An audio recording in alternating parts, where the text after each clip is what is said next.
Hello everyone, welcome back to another video, and I might have a new favorite show. Again.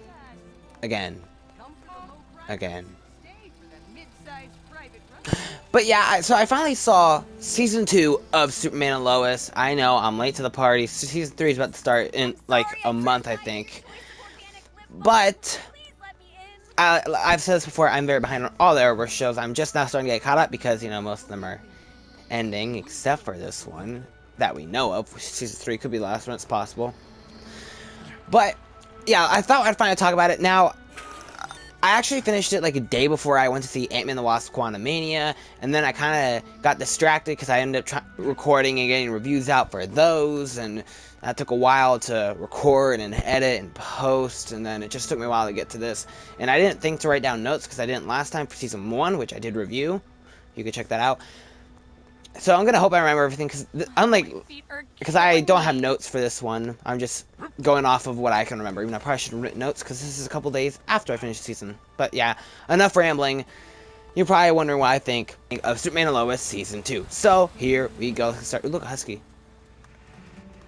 Sorry, I got distracted. Here we go. So where to start? I want to start with the characters, because I loved seeing more of these characters. The season 1 made me love all the characters that we got, and in this season we continue their story arcs in ways that, for the most part, I enjoyed. Superman and Lois, I love their relationship. They're still just as great as they were in season 1, and way better than they were in Supergirl. Just saying.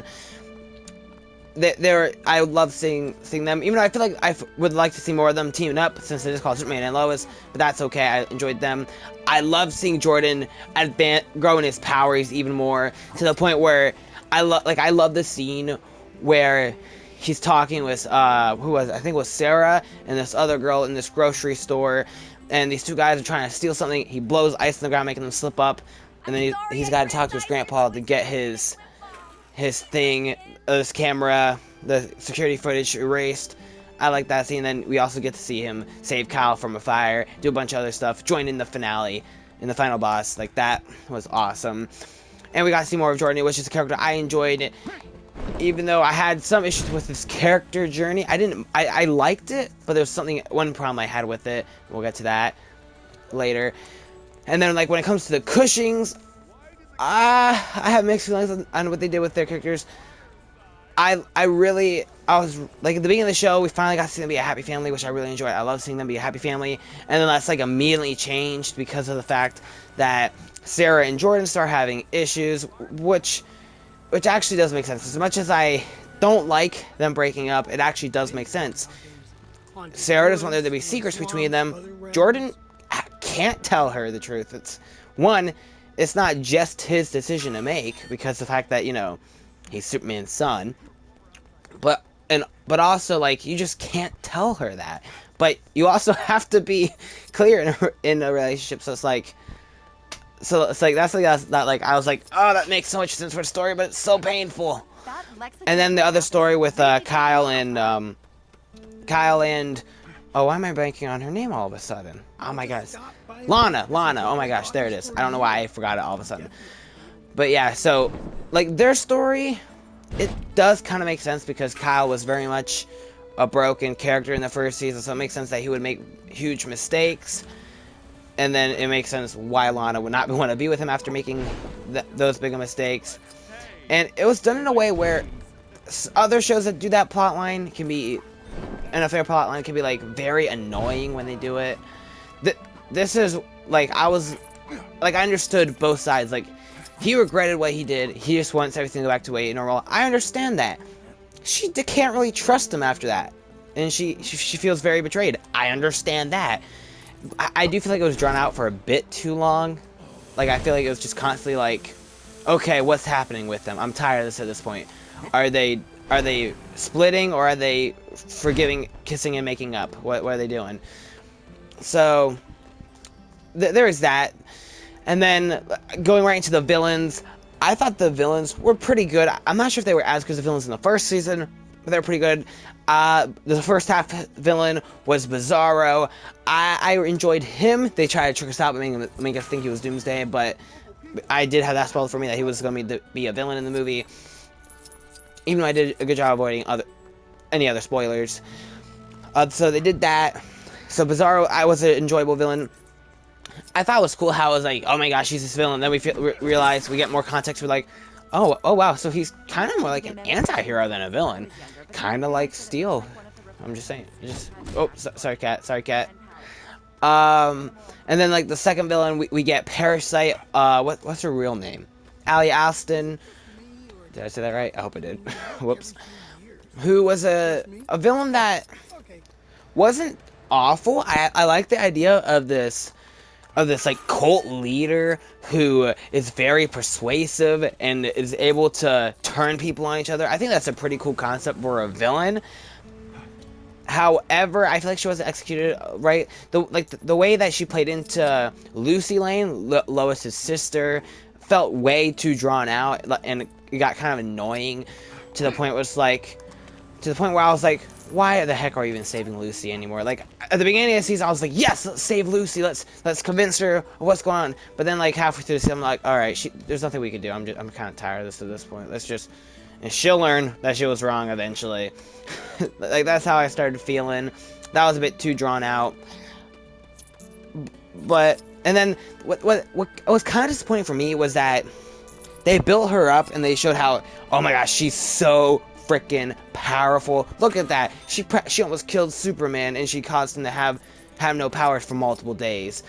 And then the finale was very short and it was like not very long. It was so okay. And then we get to Steel and his daughter, who we finally get to see her daughter now. I actually enjoyed her interactions with Jordan and Jonathan the most. Like, seeing them as a trio, I just love, because because of the fact that she really is like a sister to them, because, well, she's a variant of the sister they lost, and as well as, you know, her mom is a variant, or Lois is a variant of the mom that she lost, and it really does feel like a family, and I enjoyed their interactions. Even though it was the beginning of the season where she was like very overdramatic was kind of annoying, but also made sense at the same time. I don't know how to feel about that. And I love seeing Steel, after outright trying to kill Superman and ignoring what everyone else says, now him and Superman seem to be like friends, and he's helping him out. He's willing to risk his life to save him. I love that. I love character development like that. It's just awesome. And yeah, I really enjoyed the character interactions.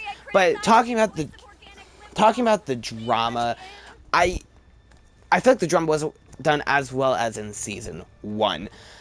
Season 1, all it felt natural. This one, it started to feel more forced and drawn out than I feel like it needed to be. It wasn't bad. Like, oh my gosh, some seasons of Arrow and Flash are way worse when it comes to the drama than this season of Superman and Lois.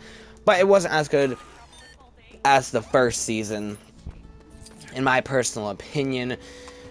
But even though, like, the season I don't think is as good as the first season, but I love the last 2 episodes. They're my favorite episodes of the season. Similarly how, to me, season 1, the pilot was the best episode, the last 2 episodes of this season I think are the best episodes this season. I was just so hyped for those 2 episodes. I really enjoyed those 2. I just really liked those 2. I don't know why, I just really got into it. I love the whole, like, finale with the world, like, with the 2 worlds merging and people flickering in and out of both worlds. That was interesting. Speaking of the finale, they also dropped this bomb that I had spoiled for me, which I don't know how I feel about it, and that is, what's his name? Lois's dad, Sam, tells the boys how, like, he's working for what was it, the DoD, right? He's seen a lot of things, including glimpses of other worlds that have leagues of superheroes, and even though Superman's the only one on this one, that's all they need or something like that. He's like the best one or something like that. To me, I don't know how to feel about that, because, like, I like the fact that it had this world that was connected to, but it also makes sense because, like, some characters I want to see Superman face off with, like Lex Luthor, for example. I'd love to see him face off with Lex Luthor and be able to do what they want with Lex's character. However, well, I mean, they kind of can't because of the fact that they did stuff with him as Superman, or it's not Superman, Supergirl. But I also like the idea of that Superman is in this established world with a Supergirl, with the Flash, with an Arrow, and in my personal headcanon, until it's outright proven wrong, besides some dialogue that was very obviously just contradict itself or retcon itself. In my mind, I'm always gonna have headcanon that even if it's not the same versions of the characters that we saw in the Arrowverse, those characters still exist in this world. Because, like, the fact that Diggle showed up in season 1 referencing Crisis and Oliver and other heroes, to me, it's like, yeah, let's be honest. This, in my headcanon, this Superman knows about Crisis, even if he didn't participate. And this Superman knows that there's other people out there. Even if they're gonna try to avoid that, that's just my headcanon now of it. And what else did I want to talk about? Because yeah, so I have mixed feelings on that. I don't. Oh my gosh, I feel like that character is constantly saying that piece of dialogue over and over and over again. But yeah. All right, what else did I talk about? The action again was pretty good. It still has that cinematic feel that the first season had, even though I feel like the magic is not as good just because of the fact that, like, the first season is, well, the first season, so you have, like, that awe, that like, it's the first thing, it's my first time experiencing this world and this story and this version of the characters. So to me, like, I think the pilot will always be, like, the best episode of the show because of the fact that it's the very first thing we see, and it very much has that. And even rewatching, I don't think will be as good as watching for the first time, just because, like, I was in so much awe of that pilot episode, and even the entire season, where I was just like, where it's my first time seeing a very cinematic-looking CW show, which is rare, drama that didn't feel forced and felt natural and even emotional and stuff like that, and I thought that was just, like, great. And yeah, this season, I don't think it made me as emotional as the first season. However, there were some definitely emotional moments that may or may not have brought a tear to my eye. Or maybe it was just dirt in my eye. That's probably what it was. Yeah, yeah, definitely. And something I also find kind of funny is that I feel like this season does kind of parallel the first season. And that being that the first season, it started off where it was like, look at this mysterious villain, well, look at this villain. We're going to misdirect you and show examples of, oh, it's probably Lex Luthor, with the AI calling him Mr. Luthor, Captain Luthor. And then we get the reveal that this ain't Lex Luthor, this is Steel. And then he's like the villain for the first half of the season. And then we get to the second half, but there's still this background with Lois Lane investigating Morgan Edge, and then halfway through the season we get things flipped where Steel becomes a good guy or an anti-hero, and it turns out Morgan Edge is, what was his name? No, not Mon-El, that was a different character, but Superman's brother, a Kryptonian, who becomes the main villain, and he is now the main villain of this season. And even though there are two different villains for two different halves of the season, they still very much connect. They very much connect. And then this season kind of parallels that, where it introduces the villains and misdirects us, like, is this Doomsday? Just by different Easter eggs that they did, and then the suit he's wearing, and then reveal, nope, the villain's actually Bizarro. And Bizarro is the villain for the first half of this season. And then we get a reveal, Bizarro might not be. Oh, meanwhile, Lois Lane is investigating Ali Alston. And then we get this reveal that maybe Bizarro isn't that bad of a guy. Oh, shoot, he's dead. And now Ali Alston, aka Parasite, is the main villain of the second half of this season. But the two storylines still very much connect. That's kind of cool paralleling, even though I do feel like the second season did feel more drawn out than the first one. One of the things I have to mention that I think felt kind of weird and drawn out was Jordan's storyline with the XK drug, where I thought was actually a pretty interesting story. One, XK is now out there. Obviously, people are going to try to drug it and sell it. And it does kind of make sense why Jordan will want it, because there's no way he's just being able to accept that his brother has powers, and his brother and dad have powers, and he doesn't. And he wants to be good at football. Two things that would convince him to do this thing, and it makes sense. The thing that annoyed me was when he was finally found out, how long it took for them to find out that he was covering for his girlfriend. Because to me, it's like, the fact that in the show, seasons 1 and 2, the only character that's not related to him, that he spends time with, there's only 3 characters that he spends time with that he's not related to for a decent amount of time, to the point where you're like, yeah, they're definitely close. Steel, Natalie and his girlfriend. And Steele, well, he's an adult.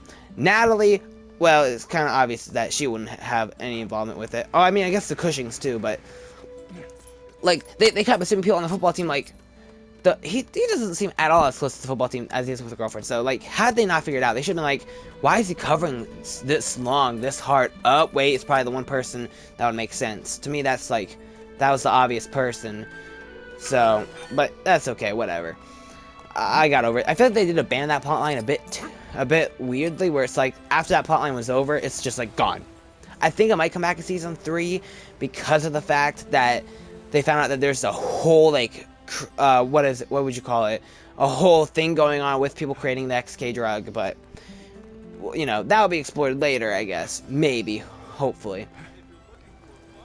And also one thing I do want to mention that I forgot to was Morgan Edge's character in this show, in this season, because I really like what they did with this character. I really like it when they take the villains that you think are just pure evil. You think they're nuts because they're like out to kill people. Sometimes they do end up killing people, and then they change into a good guy, and that's what they did here, where Superman doesn't trust him, and neither do we, obviously. But he does actually, he doesn't like the fact that he tried to kill his nephews, brother, and his sister-in-law, and so like he does like change. Now at the end he does go to the Bizarro world, and who knows, he might plan on being Sinister there. But I loved his character arc and how he changed, and how he even apologized to Lois. and I love the fact that he bought the boys' trucks and was like, from your uncle. I forget, why can I not remember his Kryptonian name? I don't know, but if I can remember, Kal-El? No, Kal-El. I knew that's wrong. Tal-El, that's what it is. But yeah, I loved his character arc in this season. And all right, so it's possible that there was more I wanted to talk about, but I can't think of what it is right now because of the fact that I didn't write notes. You know, it's a couple of days ago that I finished the show or the season. But I'm very excited to see what they're gonna do next in season 3. I hope the show's able to go on for more seasons. But part of me also wonders if it'll stay as good. Not only because, well, the Arrowverse shows seem to have this problem where after the second season they drop in quality, except for Stargirl, because I've not seen that show yet. I mean, because like for me, Flash 1 and 2, awesome, and then it drops to quality. Arrow 1 and 2, awesome, drops quality, comes back up for 5, goes back down, comes back up for 8. And the same thing with like Legends. It 1, 2 drops in quality, comes back up for the 6 and 7. So part of me is kind of nervous that not only the CW problem, but the big thing that concerns me is like, if that awe in whatever you would want to call it is gone after season 1, and now it's starting to feel more drawn out and more CW-ish. Does that mean by season 3 it'll start feeling old and like just like another CW show? I hope not. Like, I feel like they should make the season 3 a bit shorter, and I hope the drama starts feeling more natural again, or maybe just less of it. Ooh, look, 2 dogs. But yeah, so I am curious. I'm still excited for season 3. I'm gonna check it out no matter what. And yeah, I'm gonna go check out Stargirl season 3 now. Maybe make a review on that because I made a review for season 2 in. Sadly, it's the final season of Stargirl, which makes me so upset. But yeah, I'm gonna go check out that show, and then we'll see what happens with the Arrowverse shows. I'll see what I'm able to check out, because I know Flash come to an end. Very curious about that. Anyway, I should probably shut up now. I started ranting about the Arrowverse instead of Superman and Lois. I mean, if you guys want to see me rant about the Arrowverse, just let me know in the comments. I'll make a video on that. But yeah, what did you guys think this season? I know I'm late, and you guys have probably seen this a while ago, but if you did see it, did you love it? Did you hate it? Did you think it was okay? Did you like it more or less in the second season? Or first season, I mean. Let me know in the comment section below. Like I've said, I reviewed a bunch of other TV shows, including Stargirl Season 2 and Superman and Lois Season 1. Let me know what you think. And thanks for taking the time to watch this video. Bye.